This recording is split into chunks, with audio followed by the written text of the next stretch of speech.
The reservoir of trust may be likened to a bucket which is filled with water. The bucket may be at different levels based upon the tools used to fill it and the actions that might empty it. We add to the level of the bucket by performing trust-building actions. Large actions may act like a cup, quickly building trust. Smaller actions will act like a teaspoon, building the level more slowly.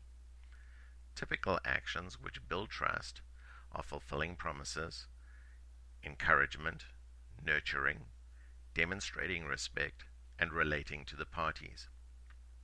However, our actions and reactions may also lower the levels in a bucket.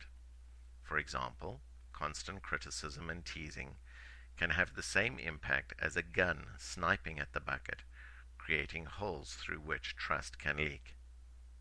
The water level in the bucket will of course drop, and it won't matter how many actions we take to continue to try and fill the bucket, as long as the holes go unaddressed and the water level will continue to leak. We have to start by identifying the holes and the causes for the loss of trust. Once we have identified what the causes are, we can look at different approaches to solve this.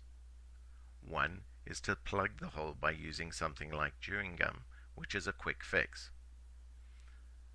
An alternative might be to look at patching the hole with duct tape, which is a slightly longer-term solution. We might really attempt to solve the problem by looking at a soldering gun and actually doing a fix. This generally requires more action and planning. Periodically, we might kick over the bucket, which would result in its emptying. This may be the result of some kind of relational affair. It might be due to either physical or emotional abuse, a sense of emotional abandonment, or substance abuse and dependency. In order to restore trust, both parties must be willing to right the bucket and not to continue to attempt to repeat kicking it over. Once upright, it is important to recognize that the level of trust is not immediately restored. Where grace and forgiveness abound, the level may rise by the cupful, but usually it takes many loving spoonfuls over time to restore trust.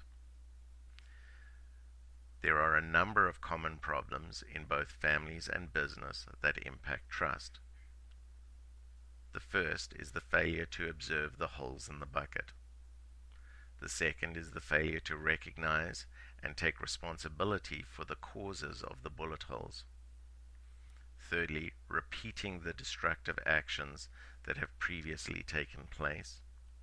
And the fourth is the unwillingness of the parties to actually get together and right the bucket and take actions to forgive and move forward. There is often an assumption that the family can mend the holes by themselves without any outside assistance.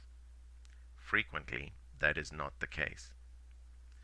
It often requires a facilitation and dialogue with an experienced third-party advisor to help make this happen. So what is the role of the family office advisor in this? The first is to facilitate a discussion and help identify the bullet holes and what the causative actions might be for those holes. The second is done by reflecting back to the participants how they can take positive action towards restoration. The third is to engage families or help engage families in trust-building actions. Fourthly, to observe and identify negative regressions and help overcome these. And finally, to identify and engage professional family therapists where required. It is very important how you approach family dynamics and the reservoir of trust. If we can assist you in any trust-building exercises, please contact us at the Investaflex Virtual Family Office, where we focus